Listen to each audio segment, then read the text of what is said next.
You have an incredible, almost magical superpower.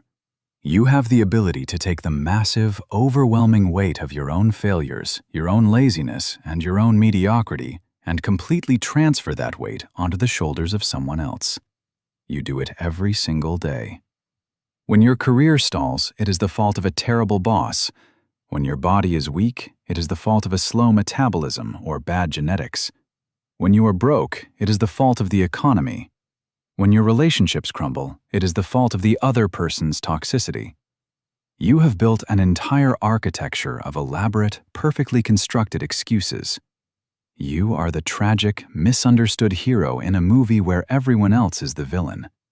And in doing so, you have swallowed the most dangerous, paralyzing poison known to human psychology: the sweet, comforting drug of victimhood. If you are sick of the sound of your own whining, if you are exhausted by being a helpless passenger in your own life, and if you are finally ready to violently seize control of your destiny by adopting the heavy burden of absolute ownership, subscribe to Core Wisdom. We do not offer sympathy. We offer the brutal, terrifying freedom of taking the blame. Subscribe now and let us cure the disease of victimhood. Victimhood is not just a mindset. It is a highly infectious disease of the ego. It is the ego's ultimate defense mechanism against the agonizing pain of self-awareness. When you face a massive failure, the ego immediately scans the environment for a scapegoat. It desperately searches for any external factor to blame so that you do not have to look in the mirror and say, "I am the reason this happened. I was not disciplined enough, I was not smart enough, or I was simply too lazy." The disease of victimhood is so seductive because it offers an immediate, massive dose of psychological relief. It is a powerful sedative. When you blame your childhood, your boss, or the government for your current situation, you are instantly absolved of all responsibility. You get to lay down your weapons and surrender. You get to tell yourself, "There is nothing I could have done." And in the short term, that feels fantastic. It removes the pressure. It validates your stagnation.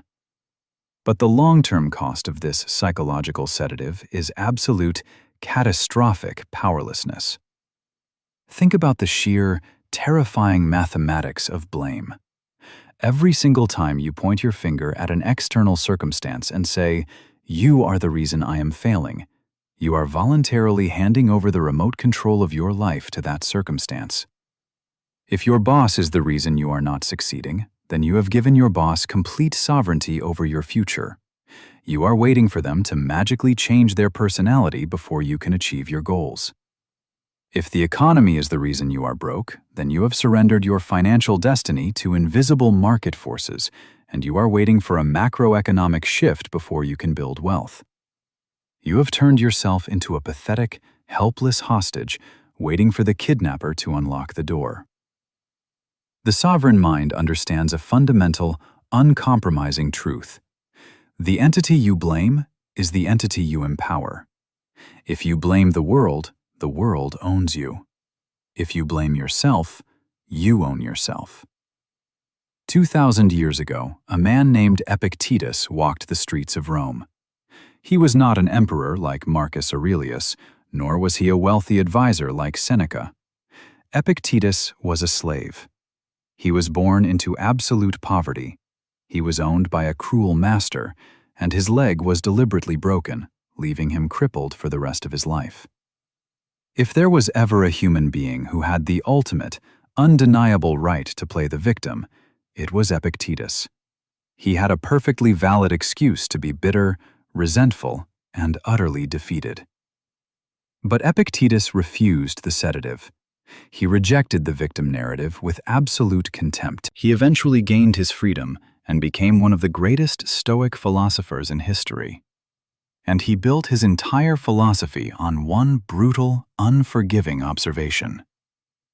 An ignorant person is inclined to blame others for his own misfortune. To blame oneself is proof of progress. But the wise man never has to blame another or himself. Read the words of the crippled slave until your petty modern complaints turn to ash in your mouth. Epictetus realized that while he had absolutely zero control over his enslavement, zero control over his broken leg, and zero control over the cruelty of his master, he retained absolute dictatorial control over his own mind. He realized that the truest form of freedom is not physical. It is psychological.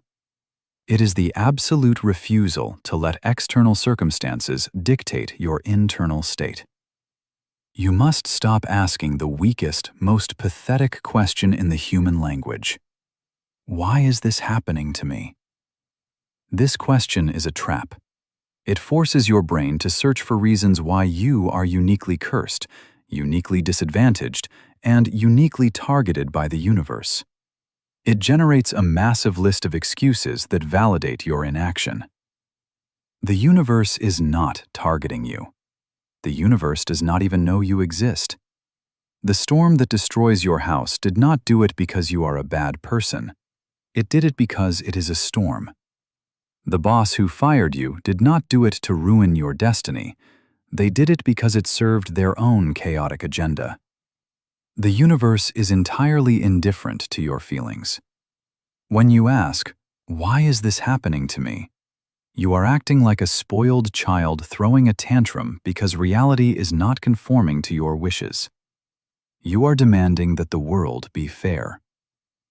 Let me give you the heaviest, most liberating truth you will ever hear. The world is not fair. It has never been fair, and it will never be fair. Fairness is a human invention, a fairy tale we tell children to help them sleep at night. The sovereign mind does not operate on the expectation of fairness.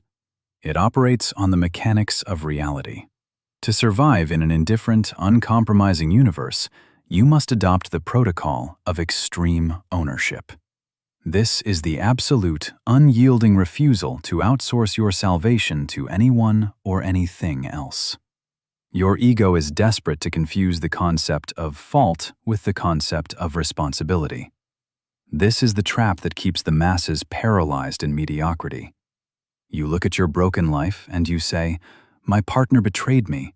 It is their fault I am depressed. My parents did not teach me about money. It is their fault I am broke. The economy crashed. It is the government's fault my business failed." Let us assume that every single one of those statements is 100% objectively true. Let us assume it is entirely their fault. Here is the brutal, terrifying reality that the sovereign mind accepts. It does not matter. Fault is entirely irrelevant to your survival. If someone breaks into your house in the middle of the night and burns it to the ground, it is absolutely their fault. They are the villain. But if you choose to sit in the ashes for the next 10 years, crying about the arsonist and waiting for the universe to build you a new house, your ruined life is entirely your responsibility. You must draw a violent, uncrossable line between what happens to you and how you choose to process what happens to you. You cannot control the arsonist, but you possess absolute, dictatorial control over whether you rebuild. When you wait for an apology that is never coming, when you wait for the system to suddenly become fair, you are putting your life on pause for a ghost.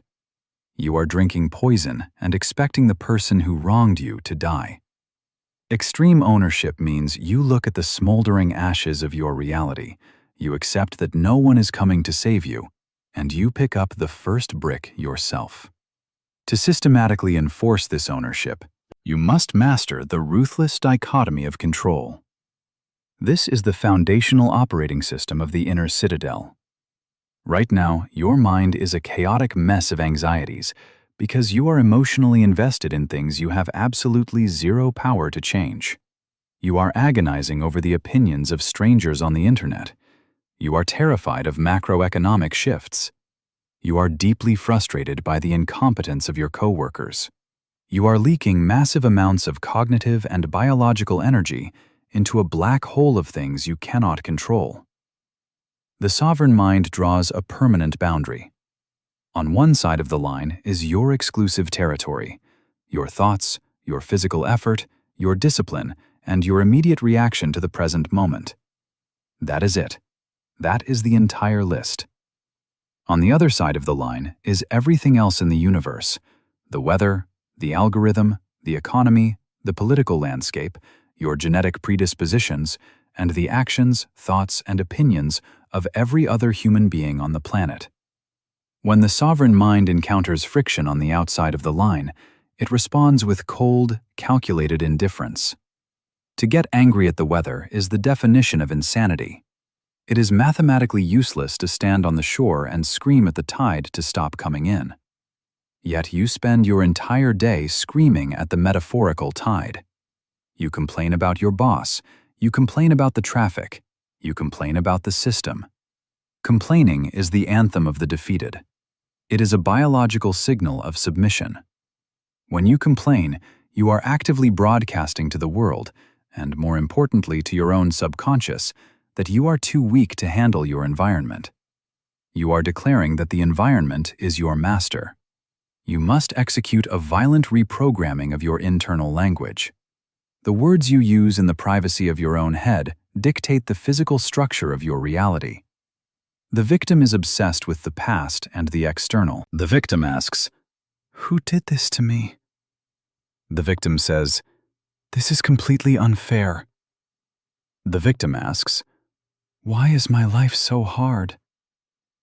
These questions are a psychological dead end. They generate nothing but resentment and paralysis. You must banish these questions from your vocabulary permanently. You must replace them with the uncompromising commands of the sovereign mind. When disaster strikes, when you are betrayed, when you fail spectacularly, the sovereign mind does not look backwards for a scapegoat. It looks forwards for a strategy. The sovereign mind asks exclusively, "How will I respond to this? What is the next protocol? How can I use this catastrophic failure as a mechanical advantage to forge a stronger citadel?" When you shift your internal dialogue from "why me" to "watch me," you reclaim an unbelievable amount of psychological capital. The energy you used to spend writing elaborate, pathetic essays in your head about how unfair the world is suddenly redirected into the actual physical execution of your goals. You stop bleeding out. You seal the breach in your hull. You realize that circumstances do not make the man. Circumstances merely reveal him to himself. A smooth sea never made a skilled sailor, and a perfectly fair world will never forge a sovereign mind. But intellectual understanding is completely useless without mechanical application. You can nod your head at these concepts all day, but until you physically force your nervous system to abandon the drug of victimhood, you will remain an addict. Your ego will fight back desperately to keep its favorite sedative. To finally kill the disease of victimhood, you must starve it to death. You must subject yourself to a brutal psychological detox. You must prepare for the final protocol. To execute this psychological detox, you must implement the 7-day zero-complaint protocol. This is not a gentle self-help exercise. It is a violent, uncompromising restructuring of your neurochemistry. Starting the exact second you wake up tomorrow, for 7 consecutive days, you are completely forbidden from uttering a single word of complaint. You cannot complain about the traffic. You cannot complain about the temperature. You cannot complain about your workload, your lack of sleep, the economy, or the profound disrespect of your peers. Not out loud to your friends, not under your breath in the hallway, and, most importantly, not in the silent, echoing chamber of your own mind. If you complain, if you slip into the pathetic dialect of the victim for even a fraction of a second, the protocol is broken, and the clock immediately resets to 0. You start over from day 1. You do this until you achieve 7 unbroken days of absolute, sovereign silence regarding your grievances. Let me warn you, the first 3 days will be psychological hell. Your ego will scream for its favorite drug. You will physically feel the urge to whine rising in your throat. You will suddenly realize, with a sickening sense of shame, that 80% of your daily conversations and internal thoughts are built entirely on the foundation of shared misery. You will realize how much you use complaining as a tool to bond with other weak people. You will become incredibly quiet, because once you strip away the complaining, you will find you have almost nothing left to say. But as you push through the silence, a magnificent alchemy occurs. When you permanently seal the escape valve of complaining, the psychological pressure builds. You can no longer vent your frustration into the empty air. And because you cannot complain about the problem, you are forcefully redirected into solving the problem. If your coffee is cold, you do not write a mental tragedy about the incompetence of the barista. You either drink it cold like a machine, or you stand up and make a new one. No narrative, no drama, just cold, mechanical execution. You stop waiting for the world to apologize. You stop expecting the universe to accommodate your fragile feelings. You begin to look at every obstacle, every betrayal, and every catastrophic failure as raw material for the forge. The 7-day zero-complaint protocol starves the victim inside you to death, leaving only the sovereign mind standing in its place. The ultimate, terrifying realization of extreme ownership is that absolutely no one is coming to save you. There is no secret cavalry waiting over the hill. Your parents cannot save you. Your boss cannot save you. The government cannot save you. You are entirely alone on the battlefield of your own existence. To the amateur, this is a deeply depressing thought. It makes them want to curl up and surrender. But to the sovereign individual, this is the most electrifying, liberating truth in the universe. If no one is coming to save you, then you do not have to wait for anyone's permission to begin. You hold the pen. You are the undisputed author of the next chapter. The heavy, crushing weight of responsibility that you have been running from your entire life is actually the exact material you need to build the inner citadel. When you take the blame, you take the power. When you own the failure, you own the capacity to conquer it. Look at the circumstances of your life right now. Look at the unfairness. Look at the disadvantage. Look at the people who have wronged you. And then, completely and permanently, dismiss them from your courtroom. They are no longer relevant. Drop the victim card. It is a loser's hand, and it will guarantee you a life of bitter, forgotten mediocrity. Take the heavy burden, own the ashes, and start laying the bricks. If you are ready to stop whining about the storm and start building a ship, if you are prepared to burn your excuses to the ground and forge an empire of character through the brutal application of extreme ownership, subscribe to Core Wisdom. We do not listen to complaints. We only measure execution. Walk with us.